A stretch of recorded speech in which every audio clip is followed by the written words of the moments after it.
Bonsoir, jusqu'à 1h, la nuit est à vous sur Europe 1, à vous de la colorer, de la pimenter, au gré de vos désirs, de vos émotions, de vos états d'âme. Vous avez entièrement carte blanche au 39 21, où vous serez accueillis ce soir par Assiba et Quentin, sous le regard bienveillant de Philippe Chartier qui réalise cette émission. Et si vous vous retrouvez dans un témoignage, si vous avez envie de donner votre point de vue à l'antenne, d'apporter votre soutien, de nous faire part de votre vécu, de partager votre expérience, vous pouvez à tout moment nous rejoindre en composant le 39 21. Vous pouvez également nous envoyer un courriel sur le site europe1.fr ou un petit message au 7 21 21 en le commençant par le mot nuit. Jusqu'à 1h sur Europe 1, Caroline Dublanche. Et tout de suite, nous accueillons Véronique. Bonsoir. Bonsoir Caroline. Bonsoir. Je vous appelle pour une chose pas très gaie en fait. J'ai subi une agression le 20 novembre 2010 qui a laissé encore en moi beaucoup de séquelles.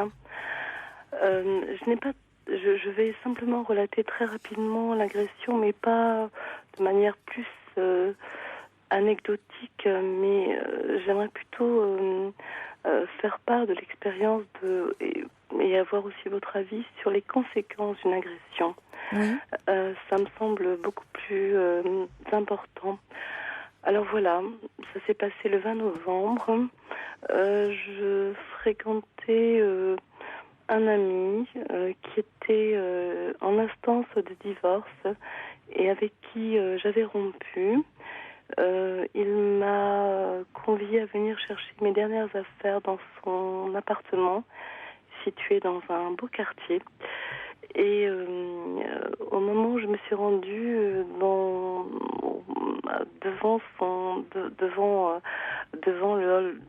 la porte de son entrée, eh bien j'ai sonné, on m'a ouvert la porte et je me suis retournée et j'ai vu son épouse qui était derrière moi. Donc je me suis excusée de venir juste récupérer mes affaires. Je l'ai saluée, je lui ai dit que je venais, j'allais partir très très vite et que je ne resterais pas. Et elle ne m'a rien répondu. Je lui ai tourné la porte d'entrée afin qu'elle rentre dans le hall de l'immeuble. Et aussitôt rentrée dans le hall de l'immeuble, elle m'a jetée à terre. Je me suis retrouvée très vite à terre, sur le ventre. J'ai voulu me redresser, me relever. Et à ce moment-là, cette femme s'est acharnée sur moi à l'aide elle m'a piétiné du visage jusqu'au genou.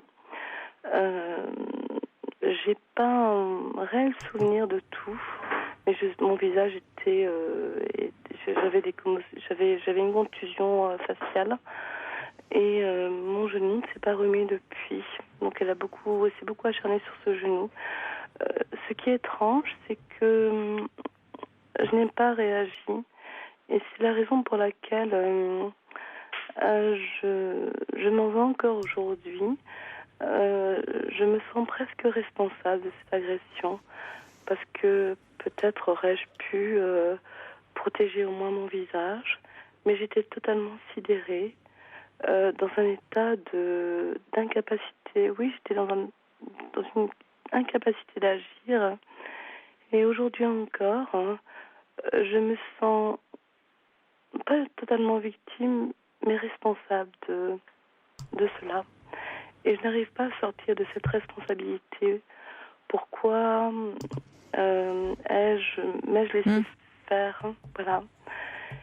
Et ça, je ne sais pas pourquoi vous êtes laissé faire. Hein. Vous avez été aussi certainement tétanisé. Oui. La violence aussi pétrifie et tétanise. Hein. Donc doute, là, vous êtes après dans la réflexion après coup. Mais bon, Parfois on peut être, on se dit toujours face à une agression, je réagirai peut-être de telle ou telle façon, et puis lorsqu'on y est confronté, on n'a pas la réaction que l'on pensait avoir. Donc, la violence peut littéralement transformer en statut de sel. Alors, pourquoi aussi finalement peut-être ce sentiment de culpabilité? On y reviendra par la suite, parce qu'il y a une raison d'être. Hein, après, étant donné le contexte que vous nous donnez. Oui. Bon, je précise quand même que cette dame avait quitté son mari. De toute façon, précisons d'emblée que la violence est inacceptable. Quelles que soient les circonstances, et qu'un passage à l'acte, toute violence est inacceptable. Il faut quand même le dire. Oui. Mais et le rappeler. Je le précise quand même parce que je n'aurais jamais supporté ou accepté d'avoir une liaison avec un homme marié. Voilà, tout simplement. Non, mais ce que je veux dire par là, après, c'est pas moi, c'est pas là, on n'est pas. Attendez, ce que je veux dire par là, c'est que vous ayez une liaison avec un homme marié ou pas, là, ça ne regarde que vous. Non, ce que je veux dire, c'est d'aller vous exposer, à aller récupérer vos affaires au domicile conjugal de cet homme. Sur son invitation, j'insiste, sur son invitation. Oui, non, mais vous exposez. Alors, évidemment, encore une fois, je répète que toute violence est inacceptable et que de toute façon, ça ne justifie en rien l'agression dont vous avez été victime. Mais il y a là une provocation qui a été faite, alors après, effectivement, cette femme a perdu totalement le contrôle d'elle-même, ça c'est évident. Mais de votre part, c'est vrai que il y a pas, on ne va pas sur le terrain de l'autre. Alors on va sur le terrain, on va pas sur le terrain de l'autre. Symboliquement, c'est plus que, alors symboliquement évidemment, en allant sur le terrain de l'autre, en étant sur c'est le terrain, c'était le mari de l'autre, mais sur symboliquement, vous étiez sur le lieu, sur le domicile. Oui, mais en fait, ce couple-là s'était déjà séparé, ils vivaient séparément, ils avaient 2 domiciles séparés depuis plusieurs mois, et ils étaient en instance de divorce. Mais c'était le domicile de cet homme ou de cette femme? Non, c'était le domicile de cet homme et non de cette femme. Ah bon, ça c'était pas clair dans ce que vous disiez. Ah oui, voilà, je l'ai pas précisé. Et qu'est-ce qu'elle faisait là, cette femme, alors? Je ne sais pas encore. Aujourd'hui, je ne sais pas parce que il se trouve que le matin, je travaillais, que mon fils a été ce monsieur a appelé à 3 reprises à la maison afin que je récupère mes affaires. Et donc, je lui ai bien précisé avant de venir s'il y avait une personne, parce qu'il avait un petit peu renoué avec cette femme. Je lui ai bien précisé si cette femme n'était pas là. Il m'a dit qu'elle faisait des courses et qu'elle ne serait pas là, que je pouvais venir en toute tranquillité, et que par ailleurs, il y avait un ami, son ami qui était là. Et donc, je voulais vraiment être rassurée. J'étais totalement rassurée. Je venais. Non, mais oui, parce que c'était pas clair, tel que vous exposiez les faits. Et d'ailleurs, vous n'aviez pas du tout exposé ces faits-là lorsque vous avez appelé au standard, puisque au standard, vous disiez que c'était une femme que vous aviez même croisée dans le hall que vous ne connaissiez pas. Donc, vous voyez, finalement. C'est une femme que j'ai croisée une semaine avant. Oui, mais enfin, il se trouve que c'est la femme de l'homme avec qui vous aviez une liaison, donc ça change quand même le donne. Non, mais j'avais quitté ce monsieur et Oui, mais vous aviez une liaison avec lui. Alors, pour revenir maintenant sur l'agression, est-ce que vous avez porté plainte? Oui, j'ai porté plainte et le procureur a considéré que ça nécessitait des poursuites. Voilà. Oui, J'ai compte vu un tenu médecin des légiste, séquelles, évidemment, bien que sûr. vous avez, Oui, ça totalement. Oui, j'ai pas paraît été suffisamment légitime. claire, sans Non. doute dans mon. Mais ce couple avait 2 domiciles séparés, Mhm. et quand je venais voir ce monsieur, son épouse n'était jamais là. Ils s'étaient séparés depuis longtemps, et donc il n'y avait aucun doute là-dessus. Donc mais évidemment, Il va y avoir, des une poursuite. poursuites Oui, engagées. ce qui me terrifie beaucoup. Mais ce qui me terrifie plus, et c'était la raison de mon appel, Mhm.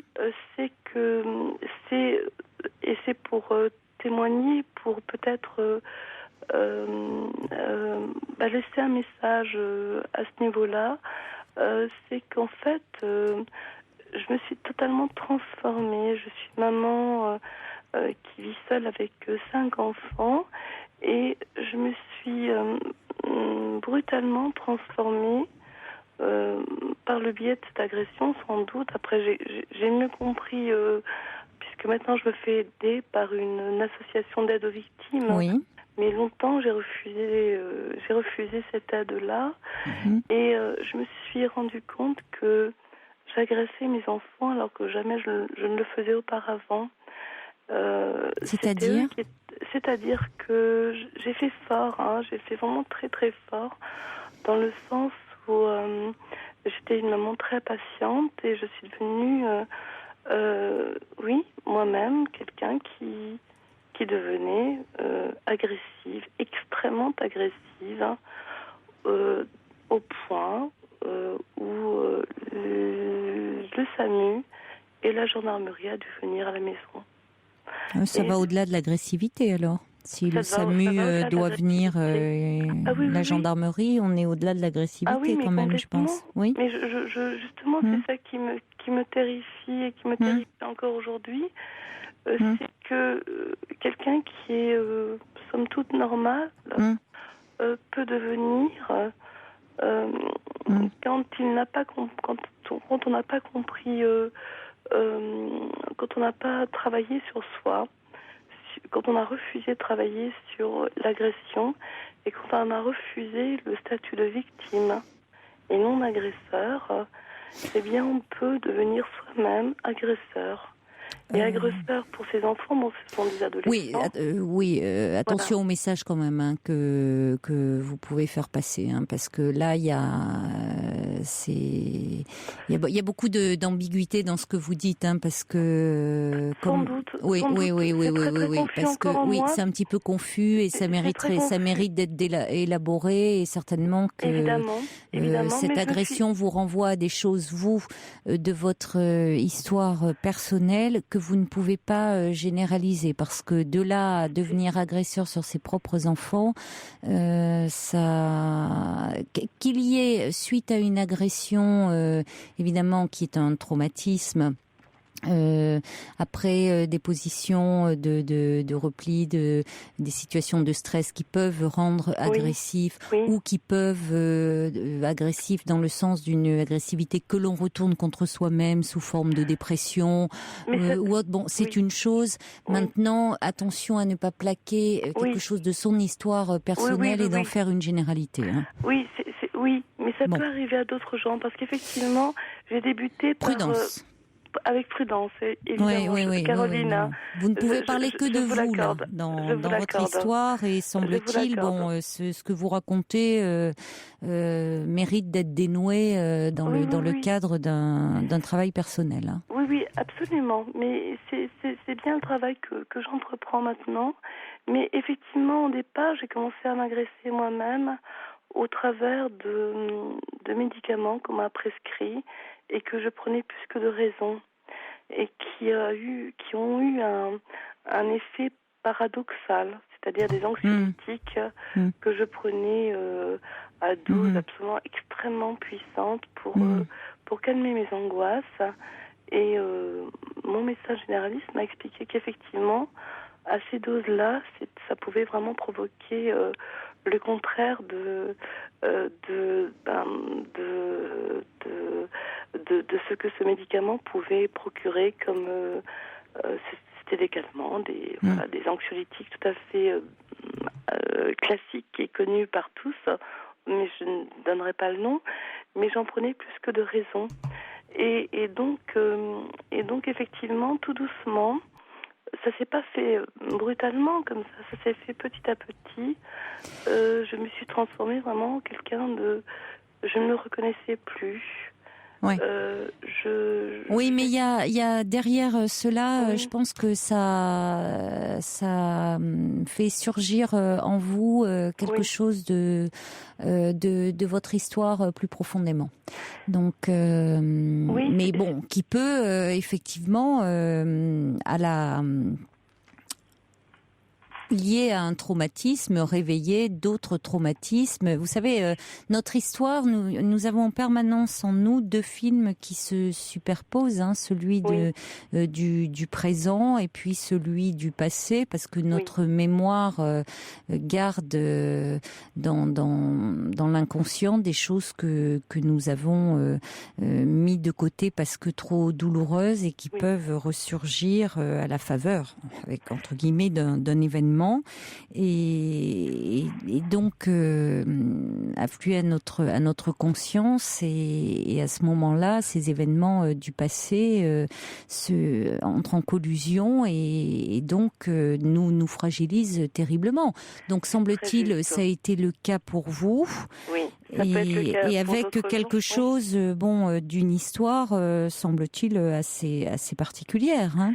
Absolument, mais c'est vrai que dans l'association où je me rends à présent, la psychologue me fait parler de mon père, qui était aussi quelqu'un d'assez particulier, à la fois charismatique, mais aussi parfois agressif, voire violent, voire jamais violent physiquement, mais violent par les paroles. Et effectivement, je me suis... j'ai pas très bien compris au départ. Donc maintenant, en vous entendant, je me dis que ça résonne vraiment, ça fait écho entre ce que m'a dit tout à fait récemment ma psychologue et que je ne voulais pas entendre, et ce que vous me dites aujourd'hui. Et cela me rassure énormément parce que je ne comprenais pas pourquoi on venait aux origines. Et on venait justement, on me faisait parler de mon père, qui était vraiment quelqu'un qui n'était pas facile à vivre et qui était plutôt un tyran familial. Et voilà, donc il y a ça. Je pense que la psychologue que j'ai rencontrée était sans doute dans le vrai, puisque vous faites tout de suite le lien entre cela. Donc c'est quelque chose que je n'ai pas voulu entendre, que j'ai pas voulu comprendre en tous les cas pour l'instant. Voilà. En tout cas, il y a des choses. L'angoisse surgit souvent quand il y a des événements de notre présent qui entrent à notre insu, en résonance avec cette mémoire inconsciente. Donc c'est là-dessus après que le travail de thérapie aide et permette d'élaborer justement ce que l'on a voulu oublier, refouler parce que trop douloureux, et ça évite justement les passages à l'acte et de s'en prendre comme ça à soi ou aux autres ou à ses proches. Ce que je voulais simplement rajouter, Caroline, c'est donc dans ce cas, est-ce que je suis totalement victime? Est-ce que je peux considérer la personne qui m'a agressée comme totalement responsable, ou je peux lui accorder des circonstances atténuantes par rapport à mon passé?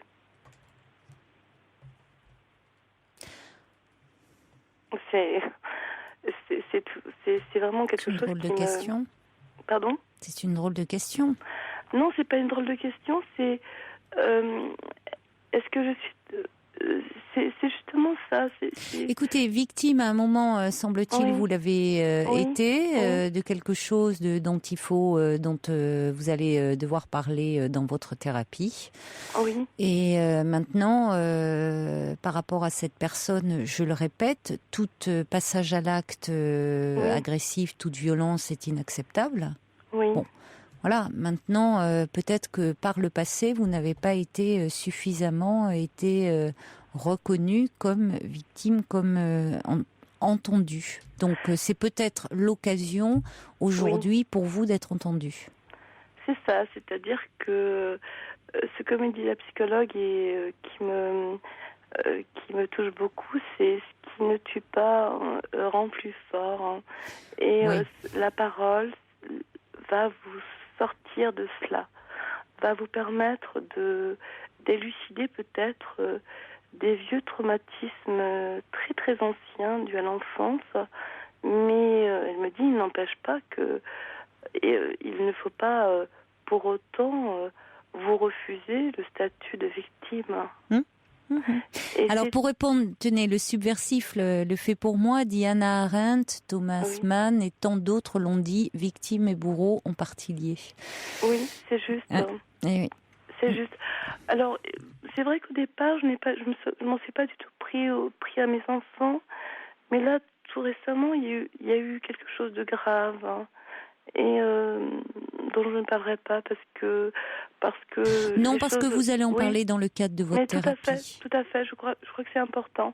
Mais effectivement, ça m'a beaucoup éclairée, c'est la raison pour laquelle je vous appelle aujourd'hui, puisque cet événement s'est passé tout récemment.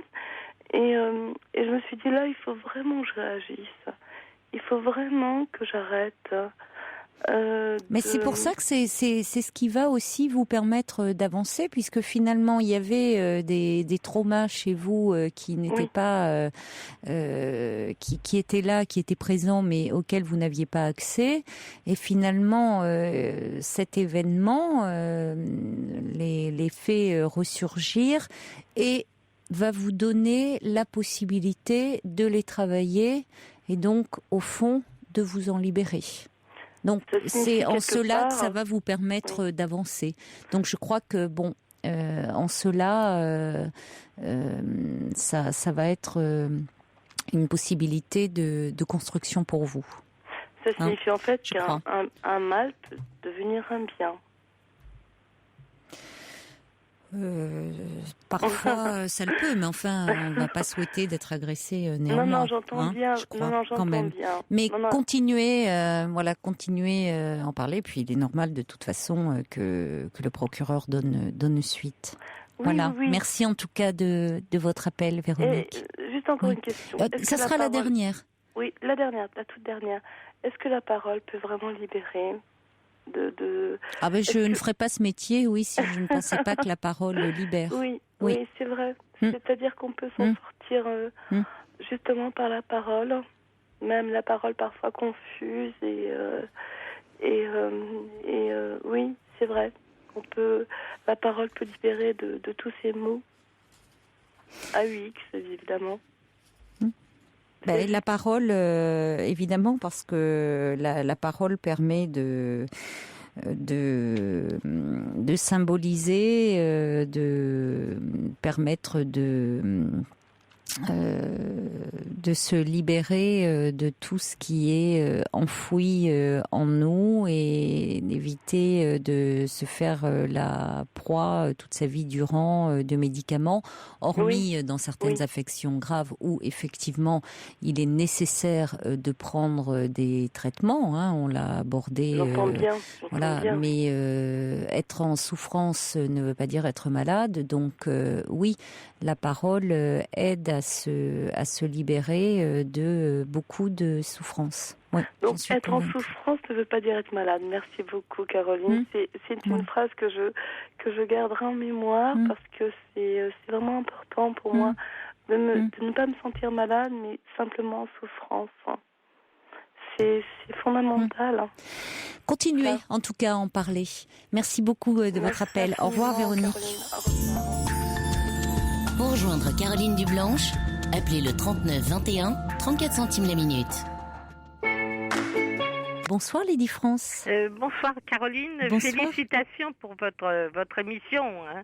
Merci, c'est pour gentil. tout le personnel qui vous accompagne. Oui, je me suis permis de téléphoner. Mais parce vous avez que, bien fait. je 39-21, c'est un peu calme hein, d'ailleurs ce soir. C'est peut-être oui. l'actualité Oui, actuellement qui monopolise. Il y a des, je ne Oui, sais alors pas. en ce qui concerne Donc, cette appelez-nous. personne là que vous aviez, l'intervenante, la première, il y a une Véronique. chose qui est précise, c'est pour tout le monde pareil sur la planète. Hein, quand il y a des ruptures comme ça, il ne faut pas jamais retourner soi-même sur les lieux récupérer ses affaires. Il faut les faire apporter sur le domaine public, hein, sur le trottoir, n'importe où, en public. Et de toute façon, vous voyez, l'homme qu'elle avait, c'était un lâche parce qu'il ne l'a pas attendu. Il l'a laissée, elle était de bonne foi. C'est vrai, vous avez d'accord, raison. mais Oui, où était-il passé d'ailleurs? Bah, c'est Bonne ça, c'est question. surtout ça, J'en cet arrivais individu. on Bah, en a ouais. oublié. Où était-il passé Eh ben, vous lui voyez, c'était un lâche. Alors je ne sais pas, mais on peut se demander. Eh ben C'est vrai, oui, j'en arrive. C'est vrai que rien n'était clair. C'est vrai qu'au standard, Véronique nous avait dit que elle avait été agressée par une dame quand Assiba lui avait demandé quelle dame. Elle dit une dame qu'elle avait croisée dans le hall de son immeuble. Oui. À l'antenne, je découvre qu'en fait cette dame était la femme du monsieur avec qui elle avait une liaison. Oui. Et puis finalement que le domicile qui était le domicile commun n'était plus un domicile commun. Oui. Donc c'est vrai que rien n'était très clair Oui, et du coup j'en ai oublié de demander et vous avez c'est fort juste que vous dites où était passé cet homme finalement. L'interlocuteur lâche dont toutes les histoires sont arrivées, vous comprenez, c'est ça. Bah oui, mais enfin, oui, c'était un peu. Mais enfin, vous avez du personnel formidable à l'accueil du standard, hein, et puis réalisateur, illustrateur sonore, tout assistant, vous êtes formidable. Non, mais c'était pour dire quand même, ce qu'il faudrait alerter le monde quand quelqu'un vous dit venez chercher vos affaires personnelles, faut jamais, madame, jamais. Moi, je me suis toujours occupée de questions de droit, alors c'est pour ça, je suis HEC. Mais il y a une chose, faut jamais récupérer ses affaires personnelles. Il faut qu'on vous les mette sur le domaine public, mais il ne faut plus entrer dans les locaux, vous voyez. C'est vrai que ça peut être un piège qui se referme sur soi. Mais écoutez, c'est le bas à bas, hein. C'est un piège, c'est tout. Et puis, il faut dire que ça peut être vécu comme une provocation par l'autre quand on est au milieu d'une histoire de couple en plus. Et puis l'autre peut, au fond, on ne sait pas, peut très mal vivre la séparation et peut complètement craquer, perdre tout contrôle de lui-même ou d'elle-même, et ça peut finir très mal. On l'a vu là. Hein. Oui, effectivement. Oui, elle a été traumatisée fortement. Oui. Donc vous avez raison. Il est important ou à ce moment-là d'être accompagné, Mais de toute façon, il faut toujours se faire accompagner, mais de toute façon ne plus rentrer dans les locaux, vous voyez. Il faut que la personne, puisque l'individu lâche là avec qui elle avait rompu, lui avait dit de venir chercher ses affaires, il avait qu'à les lui apporter devant la porte cochère. Il aurait été préférable. Je suis bien d'accord avec vous. Merci beaucoup, Lady France, de cette info. Vous êtes formidable, toute votre équipe, c'est très très bien. Merci de votre chaleureux soutien, ça fait du bien. Vous êtes formidable. Allez. Au revoir Lady France. Caroline, au revoir. Et on accueille maintenant Michel. Bonsoir Michel. Bonsoir Caroline. Bonsoir Michel. Cette histoire, l'histoire de Véronique vous fait réagir également, son témoignage. Oui, parce que... Ah, il y a un écho. Vous avez laissé la radio allumée? Oui, alors j'ai laissé la radio, je l'éteins. D'accord, merci beaucoup. Voilà. Oui, ça m'a fait réagir parce que j'ai entendu la dame qui disait que quand on était agressé, on devenait agressif. Ça, je trouve ça aberrant parce que moi j'ai été agressé il y a 5 ans. Oui. Par 3 jeunes. J'ai perdu la vue. Ils m'ont arraché l'œil. Oh là là. Et oui, oh là là, comme vous dites. Et c'est pas pour ça que je suis devenu agressif. Non, c'est pour ça. Par contre, je suis d'accord avec elle. Les psychologues ou les médecins donnent des médicaments que si l'on prend en alors, surdose... c'est pas les psychologues qui donnent des médecins, puisque je sais pas. Je défends pas spécialement ma corporation, mais les psychologues ne sont pas médecins, donc ça ne peut être que des médecins qui prescrivent. Ils donc prescrivent des médicaments, les fameuses gouttes de je sais plus quoi. On ne donne pas de nom de médicaments à l'antenne. On peut pas faire de publicité. Des fameuses gouttes, des fameux cachets. Et en effet, si on en prend beaucoup plus que la dose qui est prescrite, on devient agressif. Mais moi, je peux vous dire que j'ai été agressé, je partais travailler le matin, à 5 heures du matin. Ouais. J'ai rencontré 3 jeunes qui m'ont croisé, qui ont voulu ma sacoche. Je leur ai jeté ma sacoche par terre. Et quand ils ont été à 2 mètres de moi, il y en a un qui s'est retourné qui a dit « on va tuer le blanc ». Alors j'ai eu cette agression-là. Ils m'ont allongé par terre. Ils m'ont tapé dessus sur le visage, uniquement sur le visage, avec leurs talons de souliers. Et ils m'ont arraché l'œil, carrément. Oh, et quand je suis passé à l'hôpital et tout ça, après on les a retrouvés. Oui. J'ai passé un jugement, mais j'ai eu un jugement un peu spécial parce que le jeune homme qui m'a arraché l'œil était un futur avocat. C'est pas vrai? Oui, le jeune homme qui m'a arraché l'œil était un futur avocat. Sa maman est ambassadrice. Et son papa est capitaine de foot. Alors, comme c'est des messieurs-dames qui ont beaucoup d'argent, vous pouvez juger le jugement que j'ai eu. Et croyez-moi, quand j'entends quelquefois des jugements, ou que j'entends parler des juges ou des avocats à la télévision, eh ben, j'en ai le foie qui se retourne. Hein.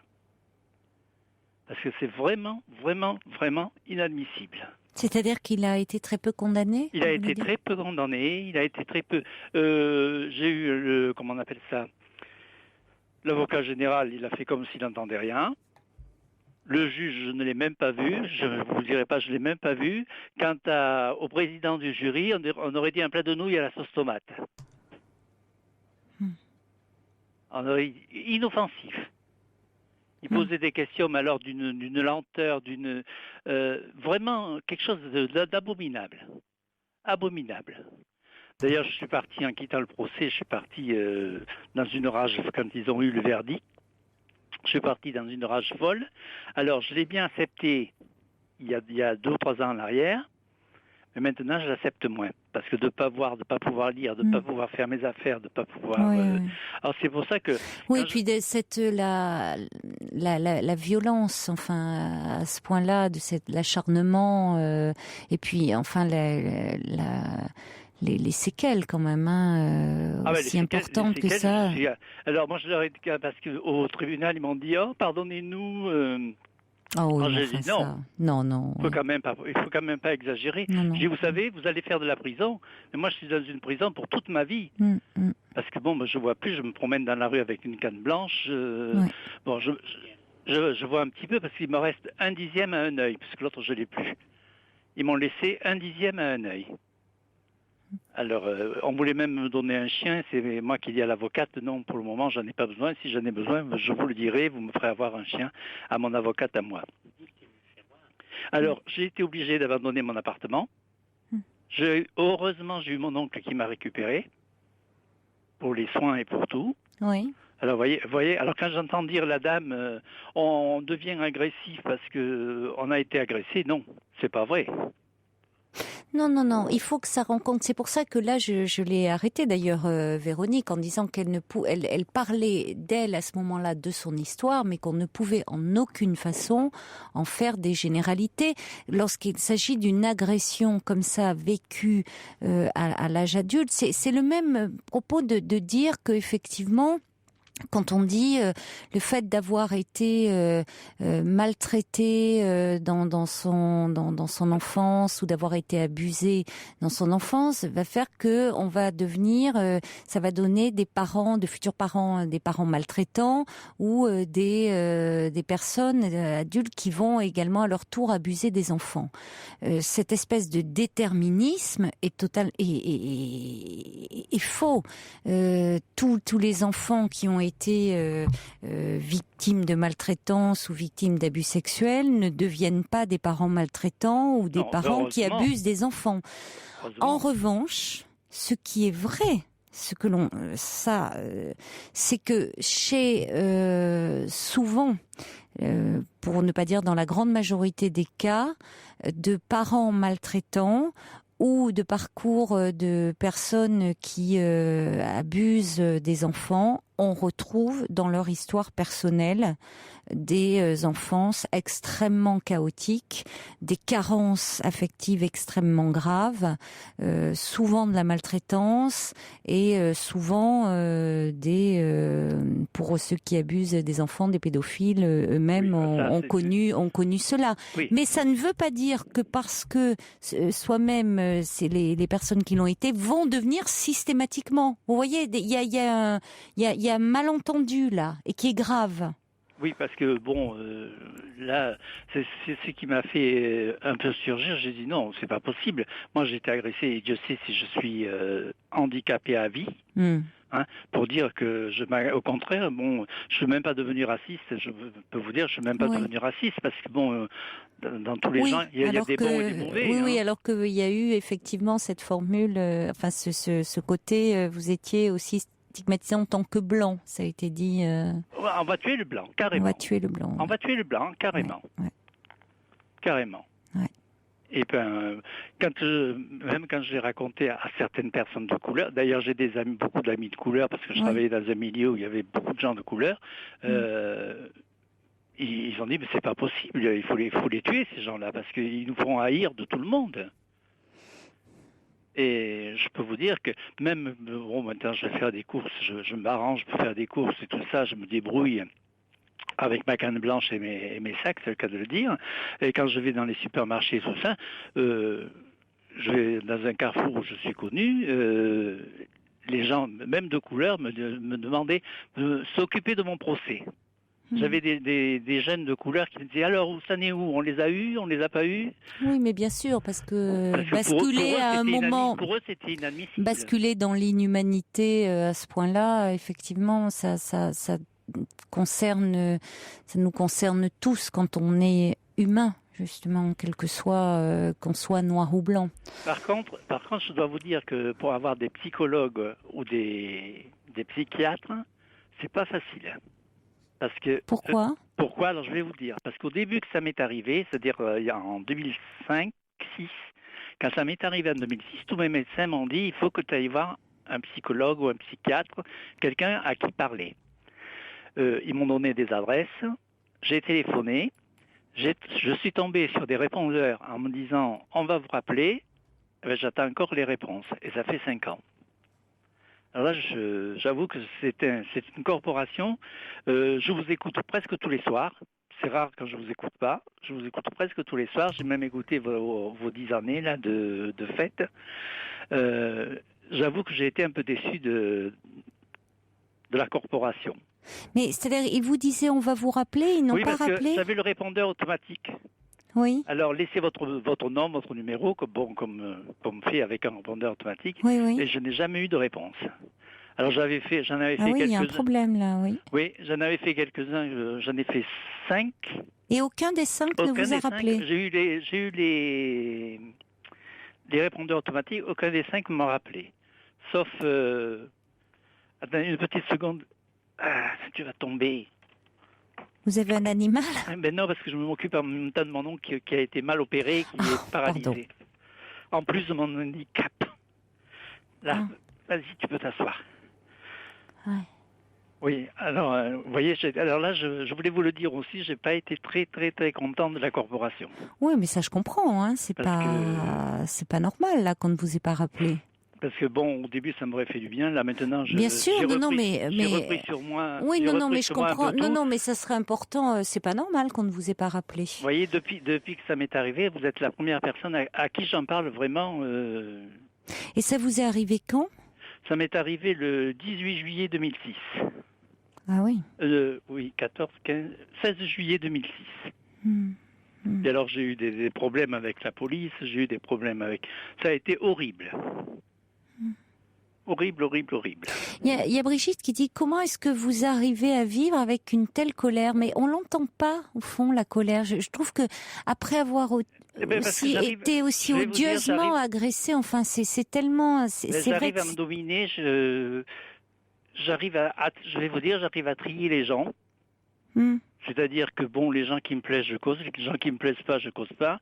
Par contre, j'ai toujours un petit peu peur dans la rue quand je sens un groupe derrière moi. Je me colle contre un mur et puis je les laisse passer. L'autre jour, j'ai eu un groupe de jeunes qui a vu que je faisais ça. Mais et oui, il m'a dit, mais pourquoi vous avez peur? Alors je leur ai dit, parce que je me suis fait agresser par derrière et depuis j'ai peur. Alors ils m'ont dit, mais c'est quand même pas normal que vous ayez peur comme ça. Essayez de venir avec nous, essayez. J'ai dit non, je ne sais pas, allez, partez et puis laissez-moi tranquille. Mais pas parce qu'il voulait m'agresser, parce qu'il voulait arriver à ce que je m'intègre dans le. Mais dès que j'entends un groupe ou dès que j'entends quelqu'un derrière moi, oui, mais forcément, ça vous renvoie, évidemment. Mais vous avez vécu quelque chose tellement d'inouï, enfin. Ça a été horrible. Ben oui, d'une telle cruauté, lâcheté. Et pour rien. Mais c'est ça. Et pour rien, parce que si j'avais pas voulu donner ma sacoche, j'aurais compris qu'il me tape dessus en disant il veut pas donner sa sacoche. Oui, vous l'avez donné, c'est ça. Je l'ai jeté par terre. Vous l'avez jeté par terre, donc il y a eu un acharnement alors, comme ça. Prenez-la, moi je m'en fous. Vous savez, les chéquiers et tout ça, ça se refait. Oui, il y a eu un déferlement de la barbarie comme ça, gratuite. Oui. Alors, ils étaient drogués. Ah, ils étaient sous l'empire de la drogue. Soi-disant qu'ils étaient drogués, ils avaient pris ces fameuses gouttes que disait la dame, là. Ces fameuses gouttes, mais il ne faut pas le dire. Non, on peut pas prendre. Non, on ne donne pas de. Non, oui. Mon oncle souffle le nom, alors je dis non, il ne faut pas le dire. Ces fameuses gouttes, ils en avaient pris, eux, ils avaient pris un plaque. Oui, ce qui expliquerait ce qui pourrait expliquer cette. Oui, mais enfin, moi. Non, mais attendez. Pas parce que ça m'est arrivé à moi, mais ça aurait pu arriver à n'importe qui. Mais vous savez, c'était leur 4e agression dans la nuit. Ils n'étaient pas à leur coup d'essai. Oui, non, mais attendez, ce qui expliquerait, ça ne veut pas dire du tout, rien ne peut justifier une telle cruauté, une telle barbarie. Ils étaient à leur 4e agression dans la même nuit. Ouais. Moi, ça m'est arrivé à 5h du matin. À minuit, ils avaient agressé quelqu'un sur l'avenue du Trône. Ils avaient agressé quelqu'un au Châtelet. Ils avaient agressé quelqu'un, une dame rue de Charonne, à qui elle a crié « Rendez-moi mes clés pour que je rentre chez moi ». Mais ils ont pris leur sac, il y en a un qui est allé lui rendre ses clés. Et puis, de la rue de Charonne, ils sont arrivés sur moi. Ouais. Ça a été horrible. Il y a des messages de sympathie qui arrivent pour vous. Il y a Yves qui dit je suis de tout cœur avec vous. Il y a First Lisa qui dit votre témoignage est bouleversant. Parfois la justice et la morale ça fait deux. Il y a Coco elle est pas toujours juste, qui compatissent sincèrement. Et puis Valérie du Pas-de-Calais qui dit vous avez vraiment beaucoup de courage, chapeau bas monsieur, vous êtes quelqu'un. Donc bon voilà mais je crois que c'est vrai que moi en plus je me dis finalement vous n'avez pu trouver aucune aide dans votre entourage. Non, sauf une voisine. Il vous a fallu une sacrée force. Sauf une voisine qui est devenue une amie maintenant, qui ne m'a jamais lâché. Qui a toujours été là, présente pour tout, et elle est toujours présente. Oui. Elle est toujours, parce que, comble de malheur, comme je n'habitais plus mon appartement dans le 18e, on m'a licencié de l'appartement par voie d'huissier, parce que je n'habitais plus il me faut des soins tous les jours. Là, vous voyez, mon oncle m'attend pour me faire mes soins dans mes yeux. Oui. Il me fallait des soins dans les yeux tous les jours. Comme je ne pouvais pas me les faire tout seul, je suis resté chez mon oncle. Il a un grand appartement et je suis resté chez mon oncle. Et on m'a licencié de mon appartement par voie d'huissier. Alors j'ai tout eu. Oui, tout s'est accumulé. Et vous n'avez pas eu même un suivi par une association d'aide aux victimes? Non, si j'ai eu un peu l'aide aux victimes, j'ai eu une assistance sociale, à la sécurité sociale du 18e, qui a été formidable. Ça a été une femme formidable. Ouais. Une dame vraiment formidable. Mais à part ça, je trouve ça très décevant aussi que les psys que vous ayez contactés dans votre arrondissement là ne vous aient pas recontacté. Non, mais ils étaient pas loin de là où je suis, parce que bon, j'étais chez mon oncle, je faisais tout pour avoir les environs de chez mon oncle, pour pas avoir trop à marcher et à partir, parce que maintenant je commence à prendre le métro, je commence à prendre un petit peu, j'essaie de revivre un petit peu. Oui, au moins pour vous dire, même s'ils étaient peut-être, voyez, que leur planning était complet, qu'ils ne pouvaient pas vous insérer dans leur planning. Ils auraient pu, vous rappeler et dire, bon, ce n'est pas possible, mais au moins vous donner les coordonnées d'un confrère. D'un confrère, oui. Cela dit, si vous êtes à Paris, il y a beaucoup dans une ville comme Paris, de thérapeutes compétents, et vous pouvez trouver, voyez, quelqu'un de tout à fait compétent. J'ai fait ma thérapie moi-même. J'arrive à... Bon, il y a des jours où j'ai des moments de cafard. Des fois, quand je reçois des papiers, que je dis à mon oncle qu'est-ce que ça veut dire, qu'est-ce que c'est ou qu'est-ce que c'est pas, j'avoue que ça me... Oui, mais vous voyez par rapport, et ce qu'on peut comprendre, c'est-à-dire cette peur, et qui est... comment ne pas avoir déjà le simple fait aussi que... Vous ne pouvez pas vous déplacer aujourd'hui du fait de votre vision très très diminuée, comme vous pouviez. Je me déplace très bien, Caroline. Oui, vous vous déplacez, mais voyez. Je connais, je me déplace très bien. Et mais quand vous sentez un groupe et tout, il y a cette appréhension. Eh bien, cette crainte par moment qui ressurgit. Je crois que ça serait important de pouvoir en parler. Vous voyez, il y a qu'une chose qui me traumatise un peu, c'est quand je suis dans un autobus ou dans un métro. Bon, j'ai une carte de priorité, naturellement. Oui, bien sûr. Je fais lever quelqu'un pour être assis. Oui. Parce que j'ai peur dans la foule. Mais oui. Alors, je fais lever automatiquement, je vais à une place, je fais lever quelqu'un, tant pis, je fais lever quelqu'un, c'était pas dans mes coutumes, mais là, je fais lever quelqu'un pour m'asseoir. Qui que ce soit. Je regarde pas, je fais lever. Oui. Parce que quelqu'un derrière moi, quand il y a la foule dans le métro ou un truc comme ça, quelqu'un derrière moi, ça me... Tandis qu'assis, je suis plus rassuré. Je comprends. Voilà, je voulais vous en parler parce que j'entends souvent des gens qui parlent. Je dis, mon Dieu, s'ils avaient ce que j'ai. Voilà. En tout cas, je vous remercie d'avoir pris mon appel. Mais je vous en prie, Michel. Vous remerciez bien votre équipe parce qu'ils ont été gentils. Je leur ai dit de m'appeler que C'était important finalement de vous entendre. Le témoignage de Véronique vous a permis, en parlant, on a parlé d'agression ce soir, de donner la possibilité de vous exprimer ce soir. Et votre témoignage était malheureusement édifiant. Merci d'avoir appelé. Et moi, je vous remercie de m'avoir pris. Et je remercie aussi toute votre équipe parce que je leur avais demandé de ne pas m'appeler de 10 minutes parce que j'avais à m'occuper de mon oncle. Et ils l'ont fait bien 10 minutes après. Faites-lui mes amitiés alors, également. Oui, je ne manquerai pas parce que lui, il a eu une autre histoire. Il a été mal opéré et maintenant, il est paralysé. Bon. Alors, nous sommes deux éclopés. Et oui, qui vous réconfortez mutuellement. Nous réconfortons mutuellement. Ouais. Je vous remercie, Bonne Caroline. nuit à vous. Merci, Michel, de votre appel. Au revoir. Bonne soirée, bonne fin de soirée. Merci, au revoir. Au revoir.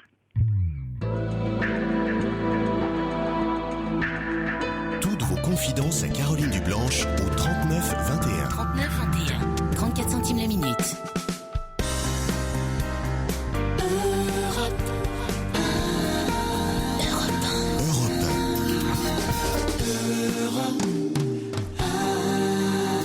Des messages nombreux qui arrivent pour Michel qui dit Céline, cher Michel, gardez votre bonté, on l'entend dans votre voix. Et puis il y a également Jackie qui dit le témoignage de cet homme victime d'une violence, son nom me bouleverse. Malgré son malheur, ce monsieur reste très attentionné vis-à-vis de son prochain. Quelle leçon de vie, je lui tire ma révérence. Il est minuit, merci d'écouter Europe 1. Le jour.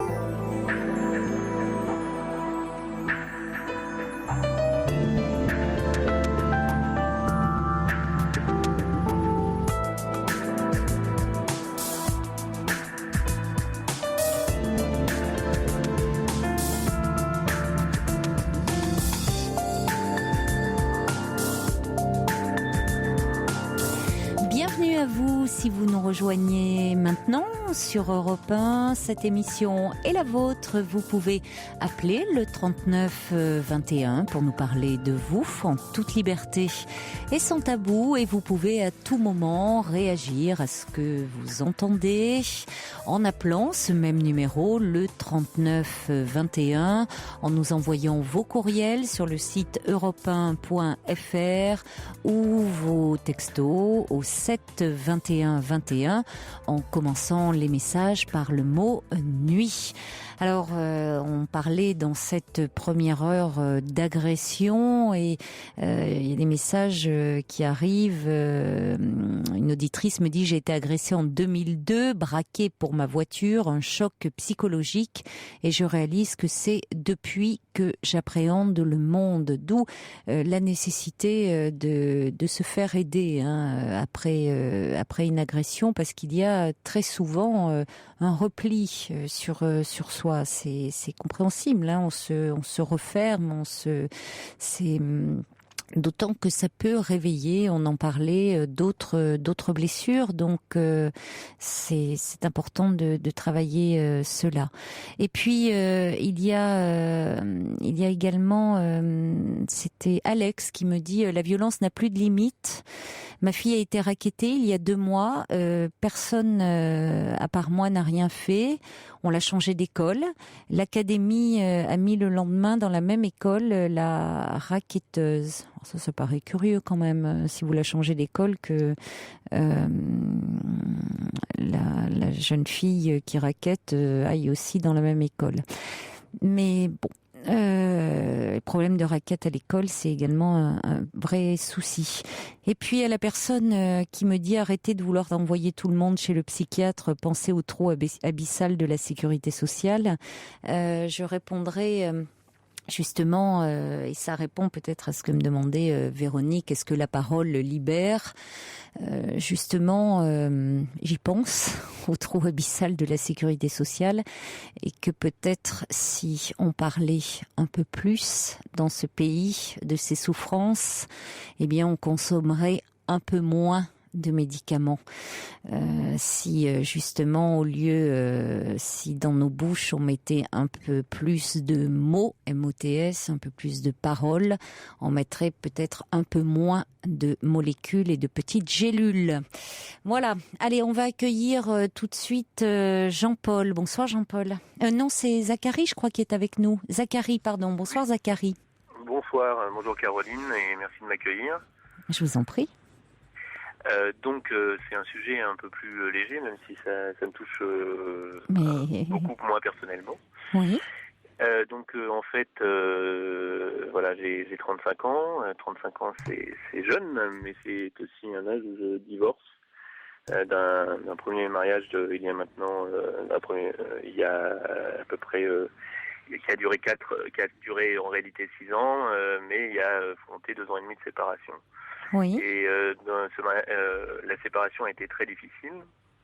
Difficile dans le sens où donc, je suis sûr que je ne devais plus être avec cette femme, ça c'est certain. Mais disons que cette femme m'a quitté et pour la faire un peu courte, on vivait dans la même région et elle a emmené ma petite fille un peu loin de moi, et loin, c'est-à-dire 1000 kilomètres, qui ont fait que je la voyais assez rarement, c'est-à-dire les juges français sont toujours impressionnants. À 1000 km, il faut que j'aille la voir 2 fois par mois, le week-end, du vendredi au dimanche, et sans vraiment compter sur ce que ça peut coûter, ce que ça peut entraîner comme fatigue pour ma petite fille, les allers-retours, parce que je dois aller la chercher, je dois aller la ramener, etc. Bon. Mais pourquoi pas. Donc voilà. En fait, la situation s'arrange. J'ai divorcé tout récemment. J'ai réussi à peut-être ramener ma femme, mon ex-femme, et surtout ma petite fille dans la même région que où j'habite actuellement, et pour que je la voie plus souvent. Et l'objet de mon appel est que en 3 ans, j'ai rencontré une autre femme, une vraie relation, avec tout se passe très très bien, qui m'a supporté dans les moments difficiles, puisque j'ai eu une succession d'emmerdes, donc le divorce, la mort de mon père, une maladie qui m'a mis en réanimation, pas mal de choses là, une succession un peu noire, et avec ce contexte où je ne voyais pas souvent ma fille, donc c'était pas très facile. Enfin, donc la vraie chose est que cette femme avec qui je suis, ça se passe extrêmement bien, au point que on envisageait de faire un enfant, et l'enfant est là. L'enfant n'est pas né, mais l'enfant est une grossesse. Oui. Et en fait, ma question est très pratique. Comment je l'annonce à ma fille, avec qui j'entretiens une très belle relation, que je vais voir probablement plus souvent après ce divorce, puisque les règles de vie sont établies maintenant. Comment je vais l'annoncer? Et pourquoi la question est là, c'est que c'est la relation avec la maman de la petite. Ça va être tellement compliqué, j'ai tellement peur de sa réaction. Je ne sais pas. Est-ce que je dois l'annoncer à ma fille, lui dire voilà, tu vas voir un petit frère, une petite sœur, je t'aime tant qu'avant, c'est merveilleux, etc.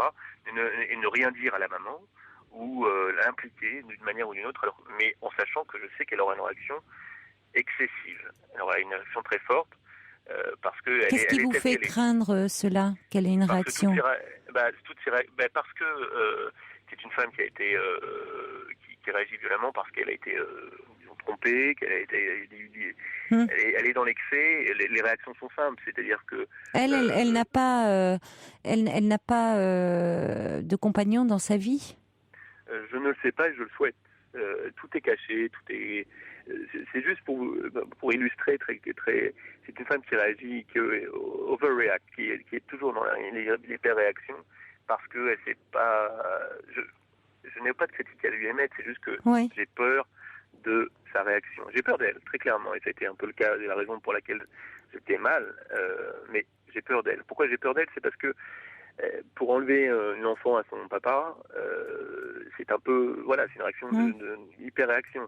Pour pouvoir...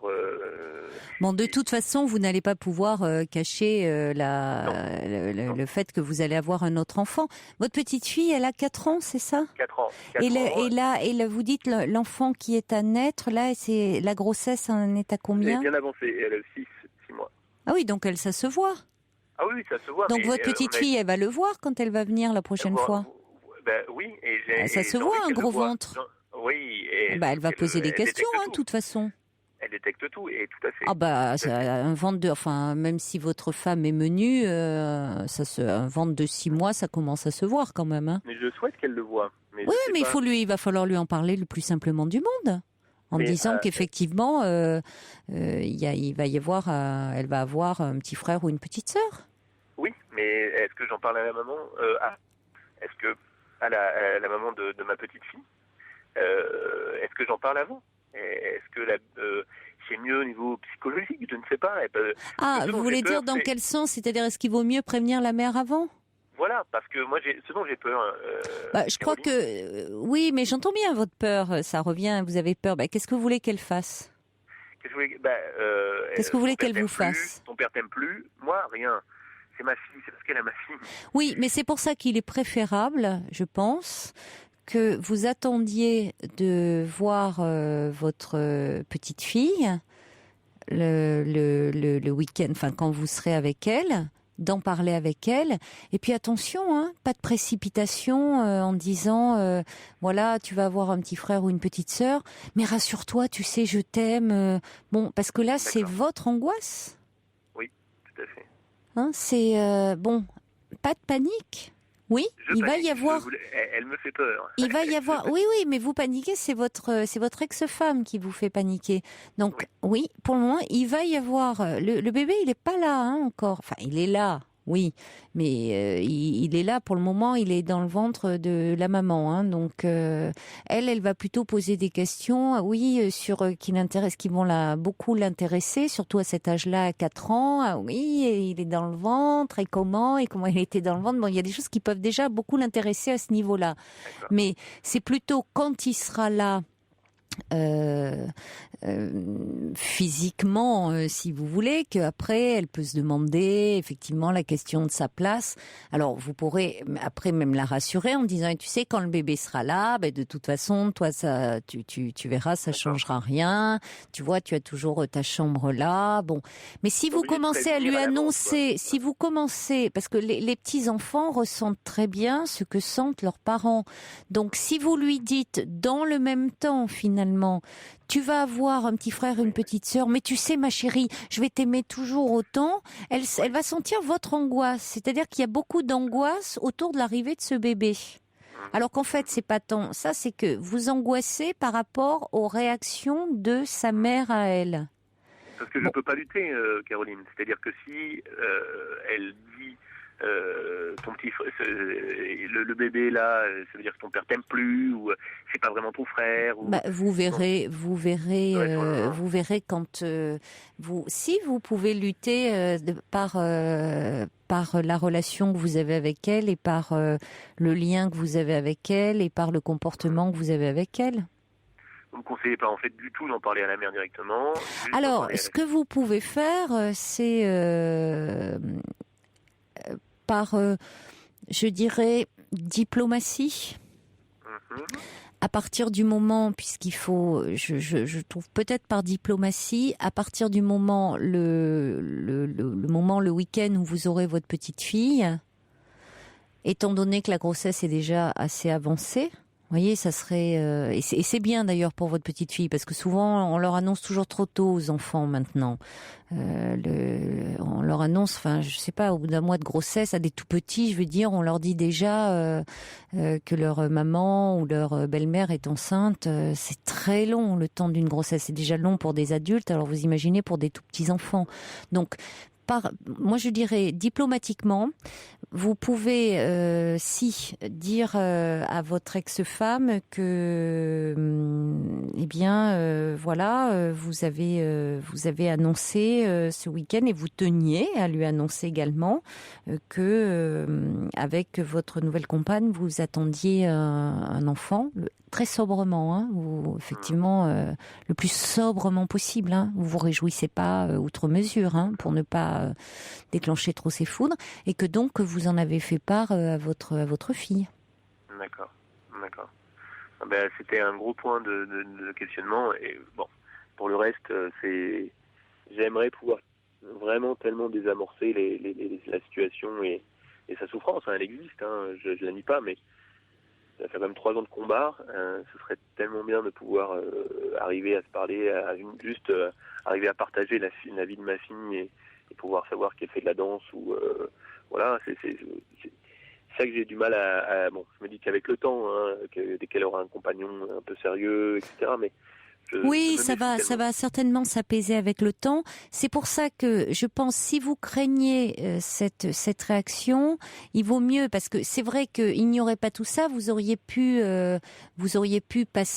appeler votre ex-femme et lui dire voilà, je comptais quand je vais avoir la petite, lui annoncer, vous l'auriez peut-être fait d'ailleurs plus tôt, dire j'attends un enfant avec ma compagne, et donc je vais en parler. Qu'est-ce que tu en penses? Sachant que la notion de compagne, elle n'est pas à 100% déclarée, puisque j'étais en plein divorce et qu'il n'était pas question de déclarer que j'étais avec quelqu'un, même si. Oui, mais peu importe. Maintenant, c'est acté. Cette femme-là, elle est dans votre vie puisqu'elle va être la mère de votre bébé. Donc vous n'êtes pas maintenant obligé de revenir sur le fait que vous étiez en plein divorce et qu'elle était déjà dans votre vie et tout ça. C'est pas la peine de remuer des choses qui vont être source de souffrance et donc source de colère pour votre ex-femme. D'accord. Ce qui compte maintenant, c'est votre vie à vous. Le fait, vous êtes les parents, vous avez une enfant en commun, et donc vous, votre petite fille, quand elle va venir, vous lui annoncer qu'il y aura un petit frère, une petite sœur. Bon, donc par courtoisie vis-à-vis de sa mère, vous lui annoncez. Je pense que là aussi c'est une façon de dire les choses, parce que la petite fille, en rentrant, elle va en parler à sa mère. Elle va dire, papa, il va y avoir un bébé, Donc ça, je pense qu'elle risquerait, étant donné de le prendre très mal, qu'au fond, d'être prévenue par sa fille et non par vous. Vous voyez ? Donc c'est important. Ouais. Mais puisque vous craignez que la mère peut-être lui monte un petit peu la tête, autant d'abord en parler à votre fille. Et puis, mais pas tout de suite en disant, il va y avoir un bébé qui arrive, mais rassure-toi, on va toujours t'aimer autant, parce que votre fille, elle n'est pas forcément dans cette crainte-là. Oui, d'accord. Je veux tellement prévenir.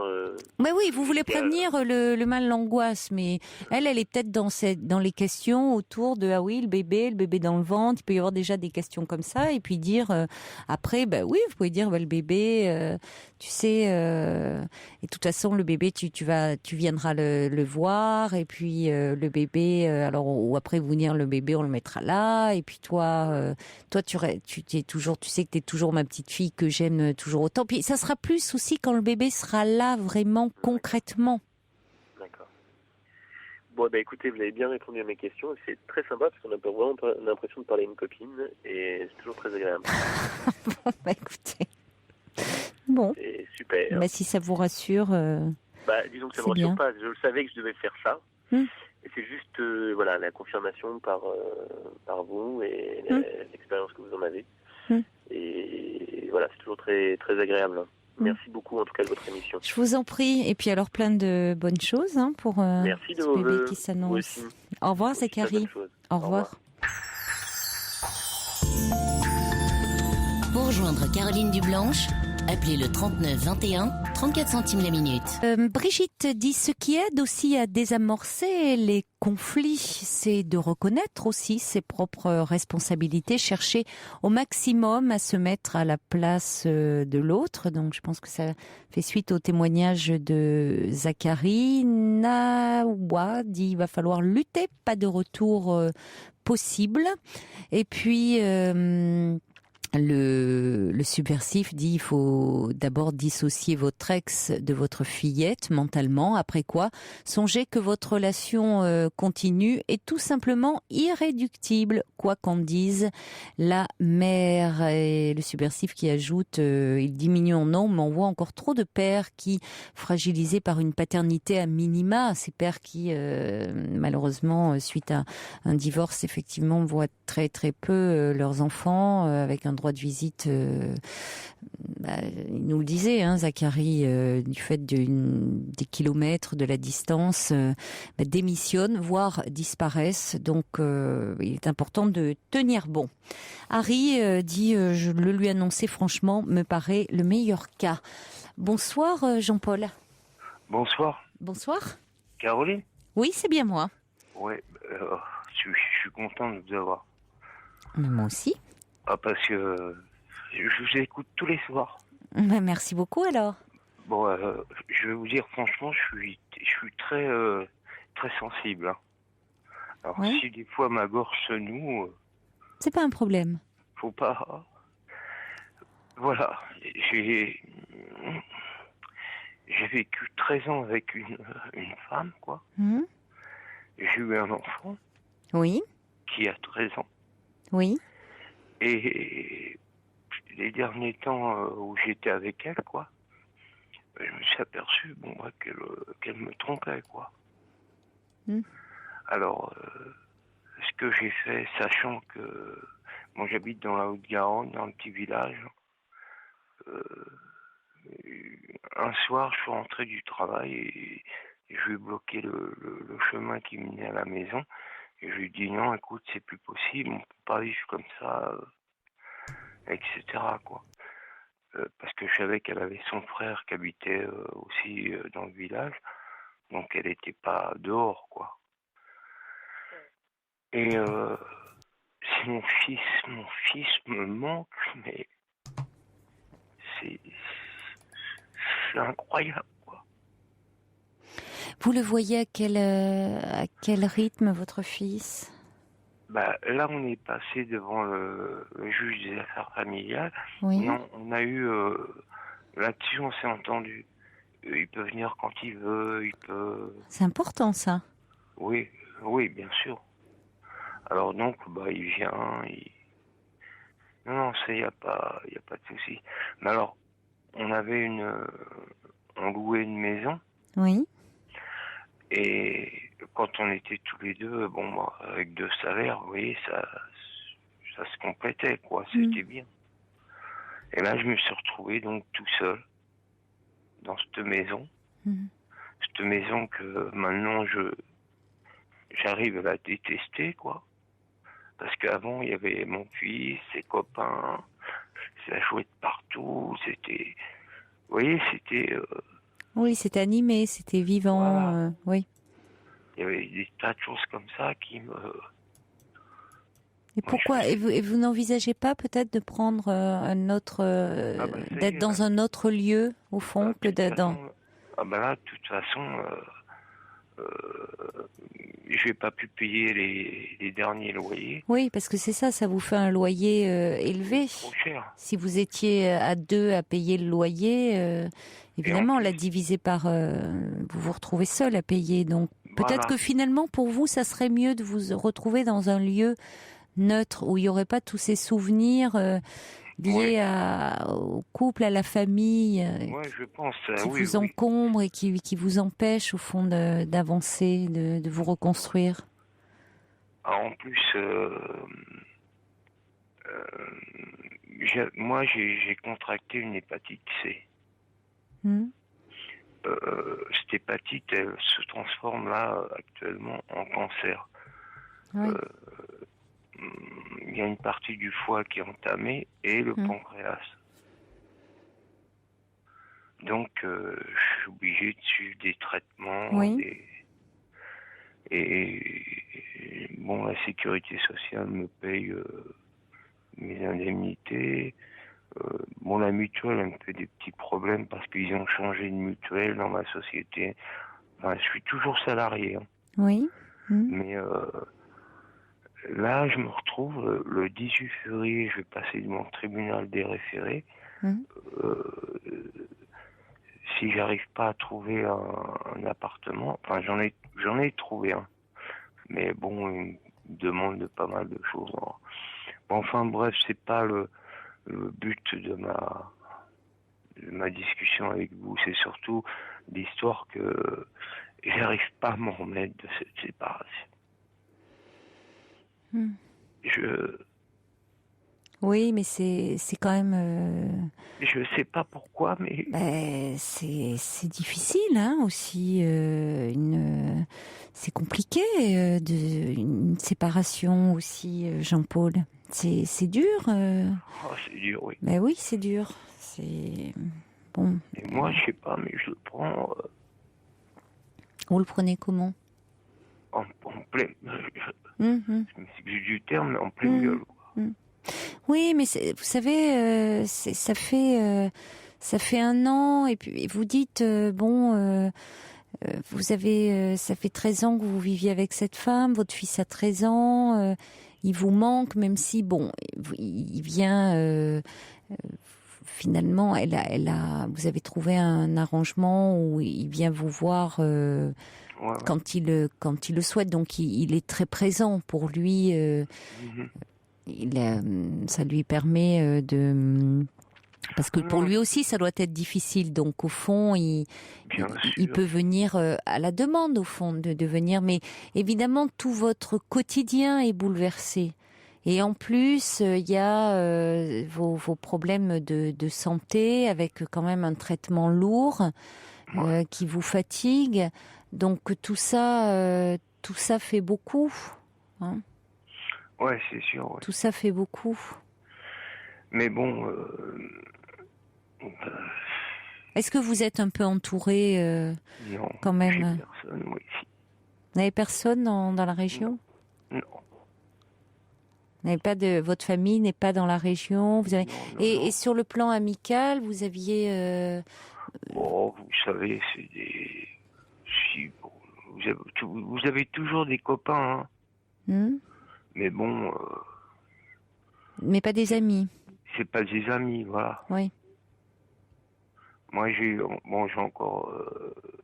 parce que j'ai perdu mon père, ma mère, mon frère, en 5 ans d'intervalle, quoi. Oui. Ça a été dur aussi, ça. Ces dernières années? Oui. Ouais. Et donc je me retrouve comme moi, je suis l'aîné. Oui. On était 4 enfants, je suis l'aîné. Ça m'embête de demander à mes sœurs, aidez-moi. Pourquoi? Parce que j'ai pas envie de les déranger dans leur vie, quoi. Mais pourquoi pensez-vous que vous les dérangeriez? C'est pas... Moi, je pense comme ça. Ben, oui, mais c'est pas parce que vous pensez comme ça que vous avez raison de penser comme ça. Non, mais... Ouais. Mais bon... C'est peut-être votre position d'aîné qui vous fait penser ça. L'aîné, le garçon, le fils aîné qui doit donc cette figure souvent un peu de protectrice, c'est lui qui doit veiller sur la famille. Mais en l'occurrence là, vous êtes dans une situation qui fait que vous avez au contraire besoin que l'on s'occupe un peu de vous. Que l'on vous entoure, que l'on prenne soin de vous. Donc vous avez 4 sœurs, vous me dites? Non, 2 sœurs. 2 sœurs, pardon, 2 sœurs. Écoutez, vos sœurs en région parisienne. Oui. Peut-être que vos sœurs, au fond, ne réalisent pas à quel point vous êtes dans une situation... elles ne le savent pas. Non, puisque je pense devant elles, vous ne leur faites pas part de votre solitude, de votre solitude affective, de votre détresse. Non. Non, je leur ai rien dit, quoi. Je leur ai pas dit. Elle vous appelle? Comment? Elle vous appelle, elle vous téléphone? Non, elles m'écrivent. Elles vous écrivent? Oui. La plus grande de mes sœurs qui m'écrit, elle me le dit dans sa lettre. Qu'est-ce qu'elle vous dit? Écris-moi. Oui. Dis-moi comment ça se passe. Oui. Oui, donc elle vous tend la main. Et vous lui avez répondu ou pas? Je leur ai envoyé mes vœux, quoi. Oui, mais de façon, finalement, vous restez très... C'est un peu... vous avez envoyé des vœux, mais voilà, c'est un peu à distance. C'est un peu informel. Oui, exactement. Oui. Oui, alors que dans sa lettre, elle vous dit, écris-moi, dis-moi comment ça se passe. Donc, c'est une façon de vous dire, dis-moi, je suis là. Si tu as besoin de moi, je suis là. Alors il faut savoir, vous savez, saisir comme ça les mains que ceux qu'on aime nous tendent, Jean-Paul. Oui, je sais bien. Parce que vous n'êtes pas un poids pour elle. Vous ne le feriez pas pour votre sœur, vous? Ah oui, bien sûr. Ah, vous voyez? Bien sûr, si je pouvais, oui. Ah ben alors, c'est pas, c'est finalement une solidarité familiale, une fraternité, tout simplement. Vous voyez, il y a pas, c'est pas une question de devoir ou de. Elle vous aime, elle tient à vous, et elle vous le manifeste. Ouais, mais j'ai franchement du mal à leur communiquer ma détresse, quoi. Oui, mais ça je comprends, c'est toujours... il y a une pudeur, certainement, mais vous savez... Moi, je veux pas les embêter, quoi. Mais vous ne... Qui vous dit que vous les embêteriez? Vous ne croyez pas qu'elles seraient d'autant plus embêtées, pour ne pas dire plus, et pour le coup très peinées de savoir, au fond, si elles savaient à quel point vous êtes actuellement, vous, dans la peine, et au fond, sans leur dire? Ouais, peut-être. Oui, parce que au fond, vous iriez passer quelques jours chez elle, vous ressourcer, vous savez, même le temps d'un week-end prolongé. Ça pourrait vous faire du bien, ressentir un peu la chaleur des vôtres, être un peu entouré. J'y ai pensé, ça. Mais oui, c'est important dans des moments comme cela. Mais vous savez, je suis dans un tel... comment dire... Là, je vais être obligé de quitter cette maison. C'est pas moi qui la quitte, hein, parce que bon voilà. Oui, mais cette maison, elle vous raccroche à un passé qui est douloureux. Donc au fond, tous ces fantômes, il y a des choses qui vous hantent. Où cette maison, elle était pleine de bruit, elle était pleine de. Voilà, et là, le vide le silence vous assourdit. Donc c'est pas au final une mauvaise chose. De toute façon, vous ne pouvez pas payer le loyer. Donc c'est le principe de réalité là. Alors évidemment, je comprends que ça vous bouleverse parce que c'est une des conséquences. Mais et puis peut-être que là, oui. Excusez-moi. Cette maison, je suis arrivé dedans. C'était un taudis. Je l'ai refaite complètement. Vous verrez, oui, c'est magnifique maintenant. J'ai refait le jardin, j'ai fait un potager, j'ai fait une cabane pour que mon fils puisse s'amuser. Enfin, elle est magnifique maintenant, la maison. Bon, maintenant, je suis obligé de partir parce que j'ai des loyers en retard, c'est sûr que... J'ai été voir toutes les administrations, mais alors toutes, du conseil régional jusqu'au bas, jusqu'au maire. Le maire m'a même pas répondu, lui. Alors, personne vous... On dirait que ce pays part en vrille, quoi. Je veux dire, j'ai des gens qui sont... C'est-à-dire que vous vous demandez où vous allez habiter. Ah ben, bien sûr. Vous vous rendez compte que ça fait depuis presque 6 mois que j'ai pas d'électricité. Comment ça ? Comment ça, vous n'avez pas d'électricité ? Parce que l'EDF m'avait fait un échéancier. J'ai payé la première échéance. La deuxième, j'ai voulu la payer 3 jours en retard. C'est ce qu'elle m'a dit, la femme. Elle m'a dit, ah bah non, c'est trop tard, maintenant il faut tout payer d'un coup. J'ai dit... Mais c'était à quel moment, ça ? C'était il y a 6 mois. C'était il y a 6 mois, oui. Oui, parce qu'on coupe pas normalement pendant l'hiver. Ben oui, non, mais attendez, ils sont... Mais vous avez vu avec les services sociaux de la mairie ? Mais bien sûr, je les ai tous... Et qu'est-ce qu'ils vous ont dit ? Tous vus. Oui, mais compte tenu de votre situation, en plus du fait que vous êtes malade, que vous êtes soigné pour un cancer, c'est pas possible de rester dans cette situation. Ils me disent... Sans électricité chez vous. Vous touchez... je vais vous dire, moi, je touche 30,45 € par jour.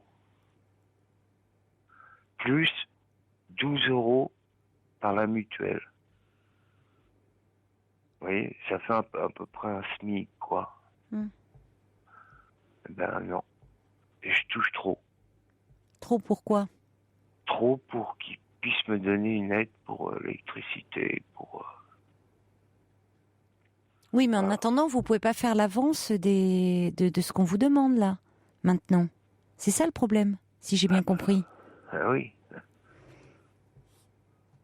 Alors là, bon, j'ai trouvé un logement, mais... Ah, vous l'avez trouvé, le logement ? J'en ai trouvé un. Mais maintenant, c'est pour ça que là, de toute façon, il va falloir que... De toute façon, il faut que je parle à mes sœurs, il n'y a pas de souci. Il faut que vous parliez à vos sœurs, hein. J'ai pas de chéquier. Il faut que vous parliez à vos sœurs. Bon, alors vos sœurs ne vont pas tout régler parce que vos sœurs ne vont pas prendre en charge, mais il est important que vous ne restiez pas dans cet isolement pour vous déjà, Jean-Paul, et pour votre fils aussi, j'ai envie de dire, parce que votre fils qui a 13 ans, il est important qu'il ne vous voit pas sombrer comme cela. Hein, parce que c'est important, parce que pour lui aussi, cette séparation a dû être compliquée et il est important que vous êtes son père, il a besoin de vous et il a besoin aussi que vous teniez le coup. Alors, évidemment, bon, vous avez ce problème-là de maladie qu'il faut soigner et autres. Mais, vous savez, un enfant sait très bien aussi faire la part des choses entre ce qui relève de la maladie et puis sentir que son père est en train quand même de s'enfoncer, de s'effondrer psychologiquement. Donc, c'est là où il est important que vous soyez aidé, hein, soutenu. C'est pour ça que moi, tout ce que je veux faire là, c'est pour lui en fait. Oui, alors c'est important de le faire déjà pour vous quand même. Oui, et puis quand même aussi, vous avez raison par rapport à votre fils. Oui, qu'il ne voit pas, qu'il ne vous voit pas vous enfoncer.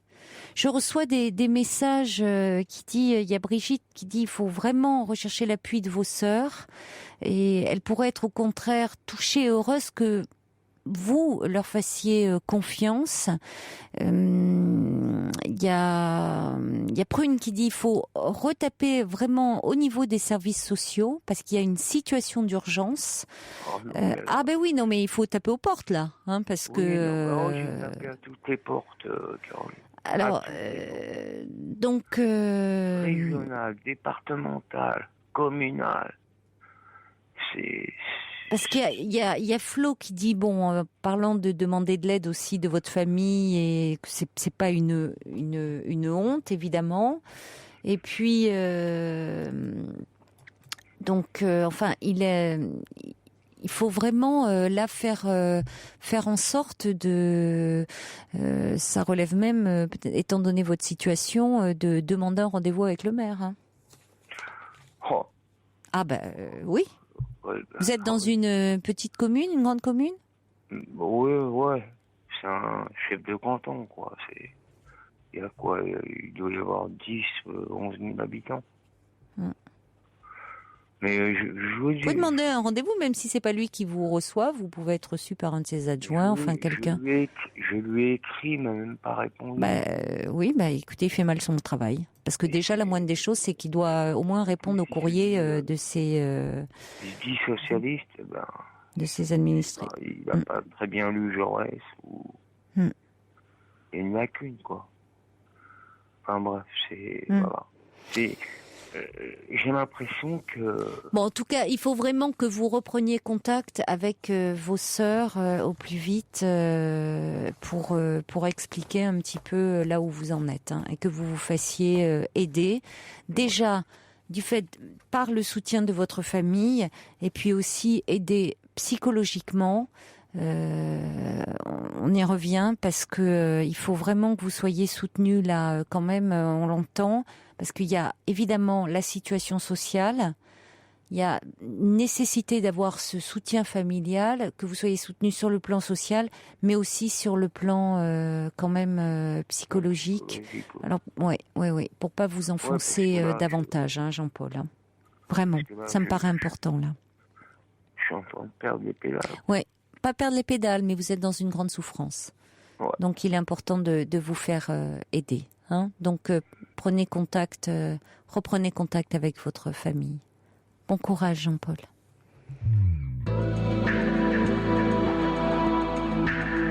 Toutes vos confidences à Caroline Dublanche au 39 21. 39 21. 34 centimes la minute.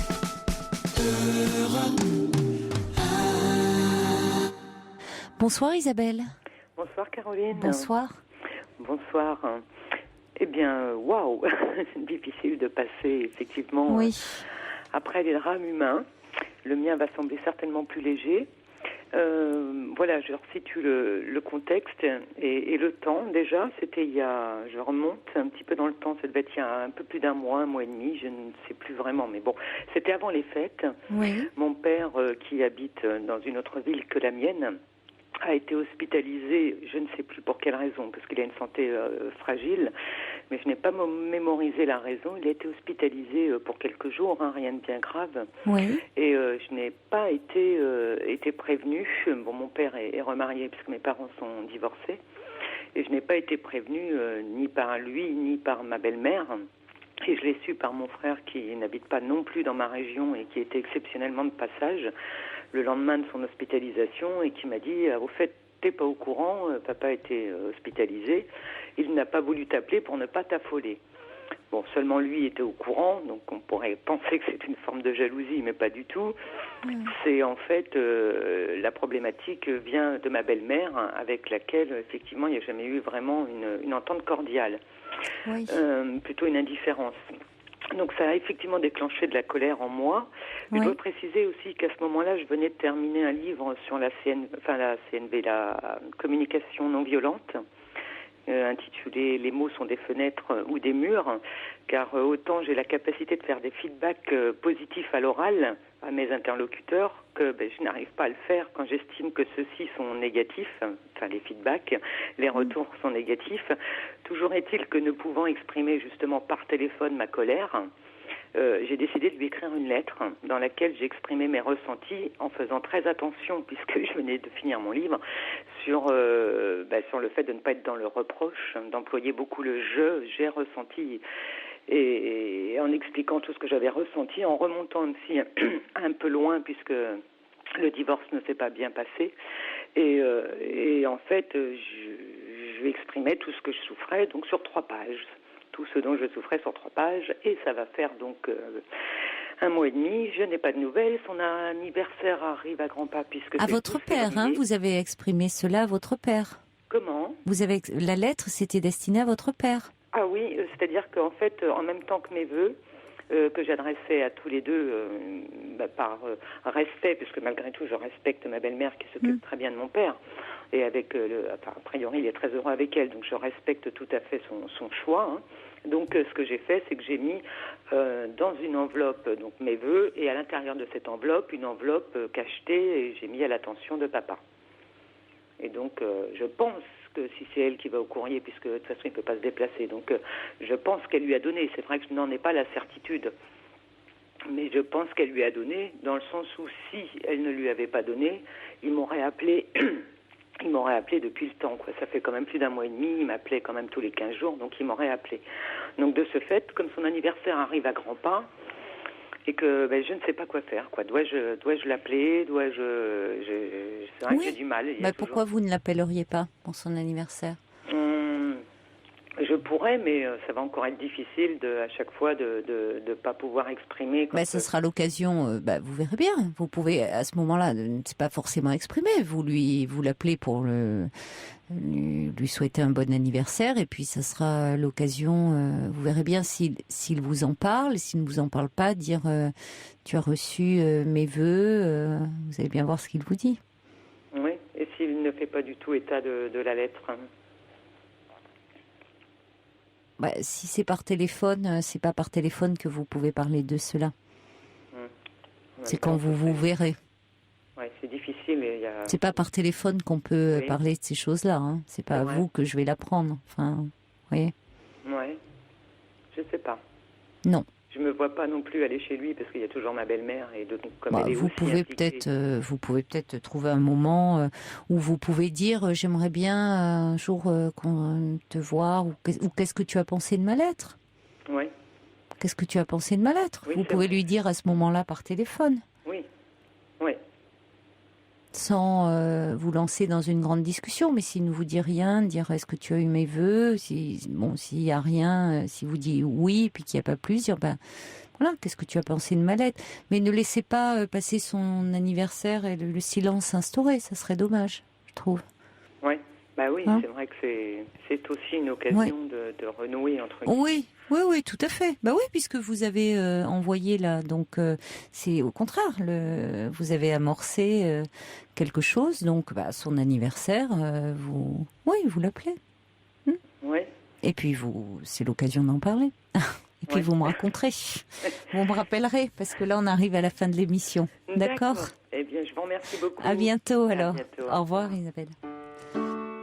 Le message pour Jean-Paul qui dit Laurent dit je suis avec vous de tout cœur, j'ai vécu cela, parlez aux vôtres, vous verrez qu'ils vous aideront d'une façon ou d'une autre. Et puis également Papy qui dit les personnes proches pourraient mal prendre que vous ne leur ayez pas fait signe alors que vous êtes dans une détresse si grande. Parlez monsieur. Allez, je vous embrasse, je vous souhaite une très belle nuit, faites de jolis rêves. Il est maintenant 1h, vous écoutez Europe 1.